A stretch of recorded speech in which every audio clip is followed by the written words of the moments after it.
है मानो जैसे अमृत धारा, जिन्हें की वाणी में खिरती है मानो जैसे अमृत धारा।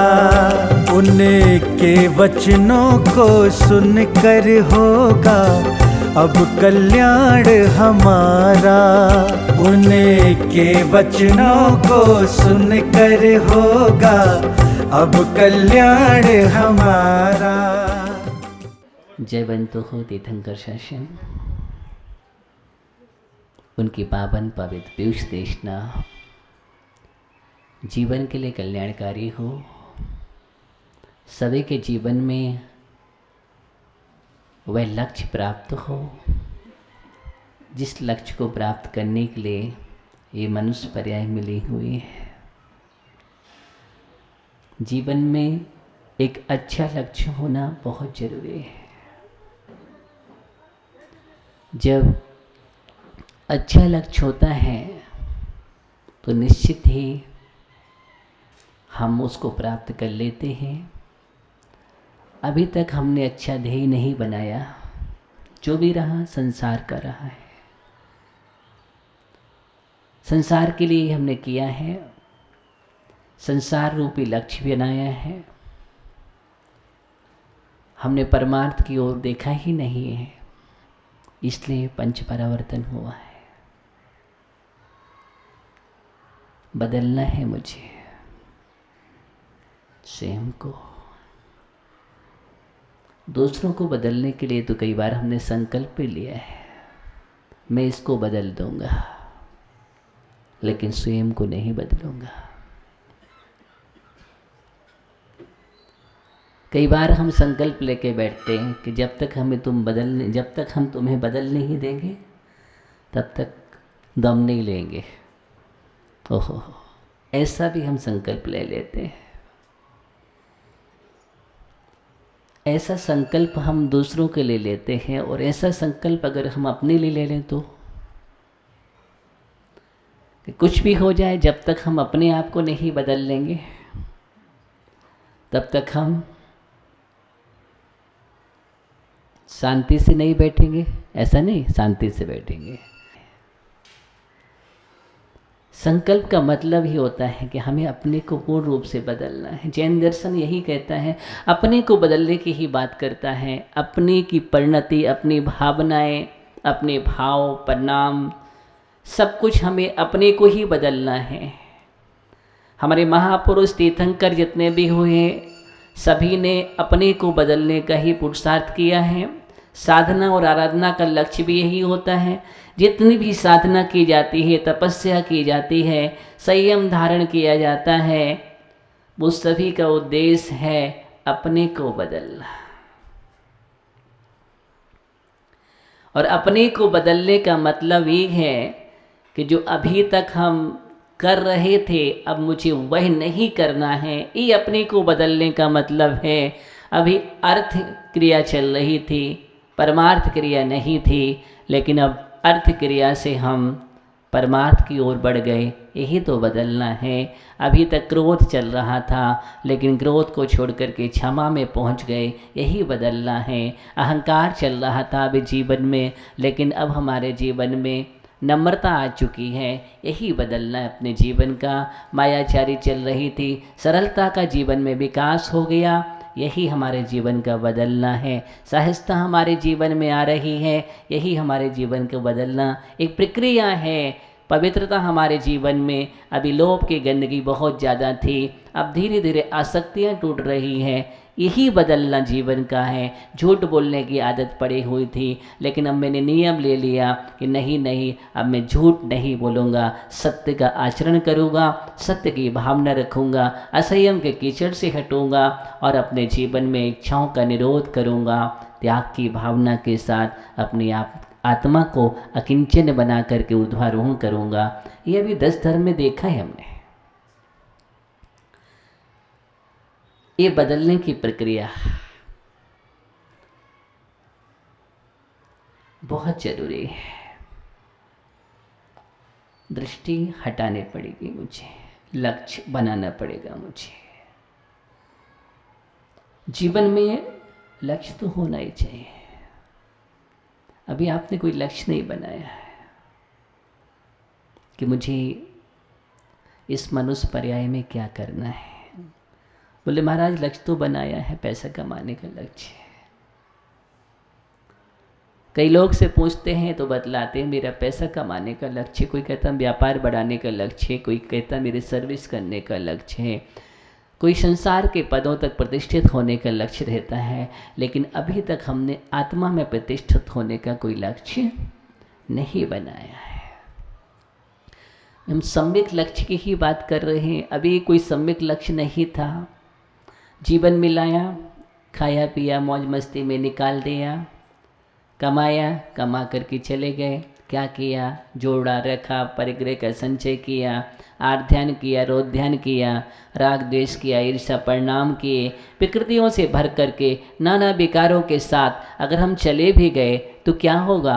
हमने कौन सा उत्थान किया है? मनुष्य पर्याय में आकर के उन्नति तो नहीं की है, अपितु पतन हो जाएगा हमारे जीवन का। हम भारभूत होकर के जाएंगे। जीवन भारभूत नहीं, मुझे जीवन को सारभूत बनाना है। सारभूत जीवन होना चाहिए। आज हम महापुरुषों के जीवन को याद करते हैं, उसका मतलब क्या है? उन्होंने अपने जीवन को सारभूत बनाया है। जीवन भार न बने, बोझ नहीं होना चाहिए, निर्बोझ होना चाहिए, निर्भार होना चाहिए। कैसे बनेगा? कैसे बनेगा? सहजता से जीवन जीना पड़ेगा। सहजता जीवन में बहुत जरूरी है, सरलता बहुत जरूरी है। कठोरता लाते हैं हम जीवन में तो फिर हमारे जीवन में बहुत सारा भार आ जाता है। कर्तापन की भावना लाते हैं हम जीवन में, हम बोझिल हो जाते हैं। इसलिए आचार्य ने कहा है कि कर्तापन की भावना को दूर करो अपने अंदर से।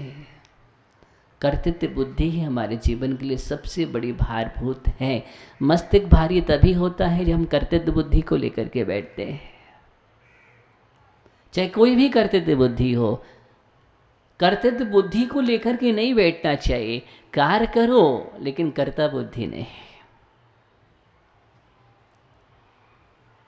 कार्य करना अलग बात है, लेकिन कर्ता बुद्धि से करोगे तो भारभूत हो जाओगे। आचार्य भगवान यही कह रहे हैं कि नहीं, कर्ता बुद्धि जीवन में नहीं होना चाहिए।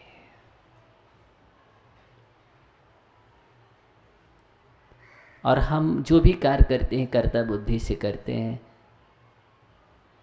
और कर्ता बुद्धि के साथ उसमें एक स्वामित्व बुद्धि भी प्लस कर देते हैं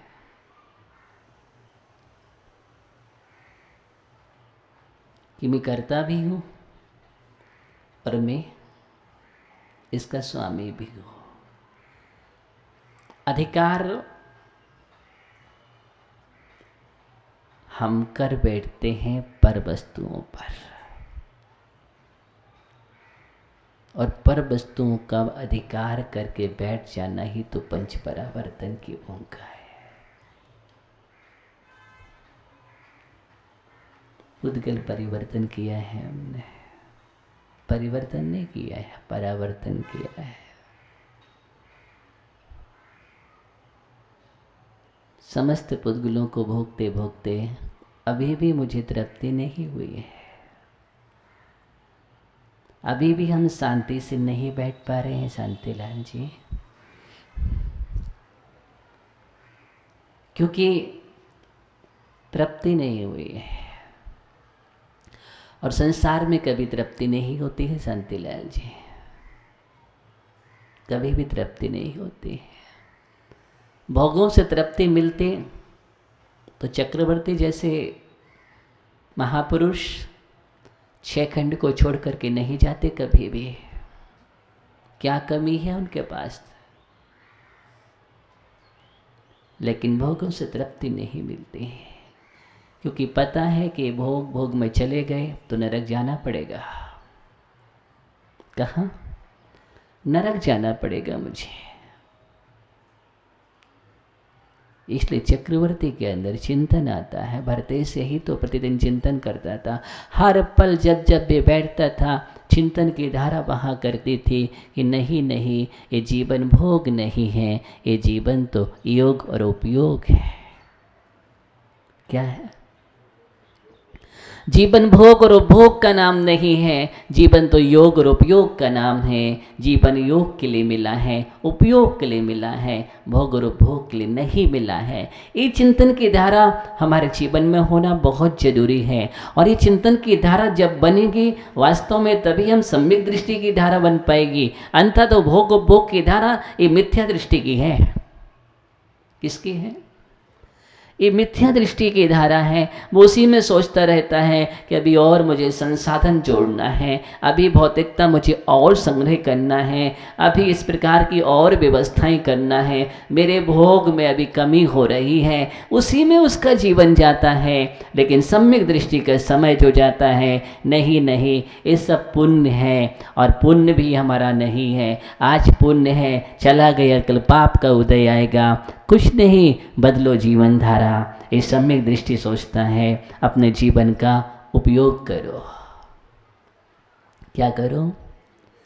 जीवन का उपयोग करो। कब करोगे? आपको छूट मिली है कि नायक तक के। हाँ, अनुष्ठान करो, भक्ति भाव से करो, और भक्ति करने के बाद ही तो दीक्षा ली जाते हैं। भक्ति करो। उसको पूज्यपाद स्वामी कह रहे हैं, पुण्य की परिभाषा का मतलब ये नहीं है साधन सामग्री उपलब्ध हो जाना। नहीं नहीं, पुण्य का मतलब सीधा है, पूज्यपाद स्वामी ने लिखा है, जो आत्मा को पवित्र करने वाला है उसका नाम पुण्य है। पुनातिथि आत्मानमिति पुण्यम, जो आत्मा को पवित्र करता है उसका नाम पुण्य है। आत्मा को पवित्र करने वाला पुण्य, आप सोचिए, उसका नाम पुण्य है। साधन सामग्री परिग्रह संचय, इसका नाम पुण्य नहीं है। बोले हम पुण्यात्मा हैं। नहीं, तुम पुण्यात्मा हो नहीं हो, मैं हूँ। बोले आपके पास क्या है? मेरे पास तो हवेली है। कोई दिक्कत नहीं, हवेली वाला पुण्यात्मा होगा? नहीं होगा। मेरे पास कार है तो पुण्यात्मा है आप? नहीं। मेरे पास बहुत संसाधन है, प्रतिष्ठा है, मेरे पास पद है, मेरे पास, मुझे लोग पूछते हैं, अगुवा बनाते हैं मुझे, तो आप पुण्यात्मा हैं? नहीं नहीं, पुण्यात्मा वो है जो संयम से पवित्र है, जो रत्नात्रय से पवित्र है, जिसकी आत्मा वो पुण्यात्मा है।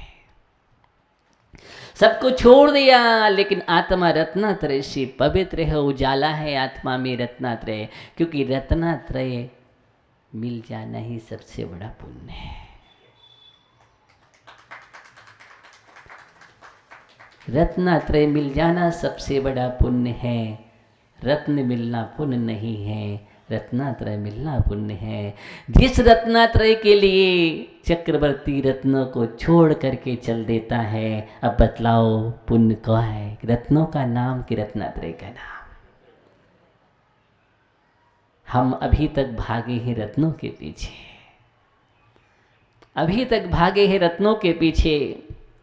और आचार्य कहते कि अब जाग जाओ, अब रत्नों के पीछे नहीं भागना। सुबोध ज्ञानी, अब तो मुझे रत्नात्रय के पीछे भागना है। पीछे भागना है कि पीछे भागना है कि पीछे से भागना? क्या करना है?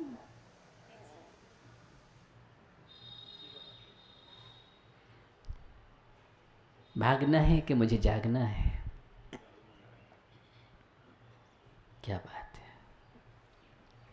भागना नहीं है, मुझे जागना है।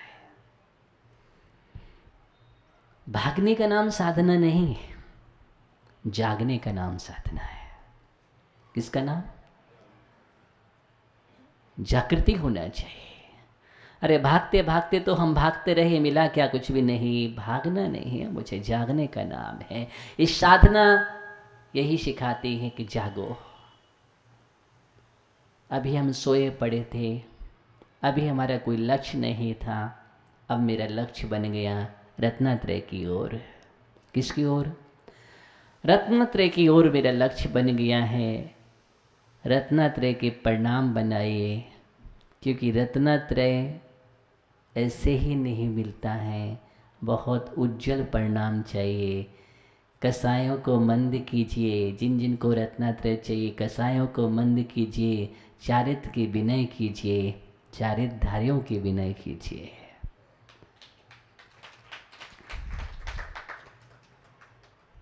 जितना तुम क्रोध करोगे, जितना तुम गुस्सा करोगे, जितना तुम अभिनय करोगे, जितना तुम उधम मचाओगे, उतना ही रत्नात्रय तुमसे दूर हो जाएगा, दूर हो जाएगा। क्योंकि तीव्र परिणाम से चारित्र मोहिनी कर्म का आश्रय होता है। कसायोदया तीव्र परिणाम से चारित्र मोह से, सूत्र है ना तत्वाशुद्ध का। कसाय के उदय से जो तीव्र परिणाम होते हैं वो चारित्र मोहिनी कर्म के आश्रय में हेतु बनते हैं। चले हम चारित्र धरने और जीवन में कसाय उग्र हो रही हैं। नहीं, उग्रता का नाम चारित्र नहीं है, साम्यता का नाम चारित्र है।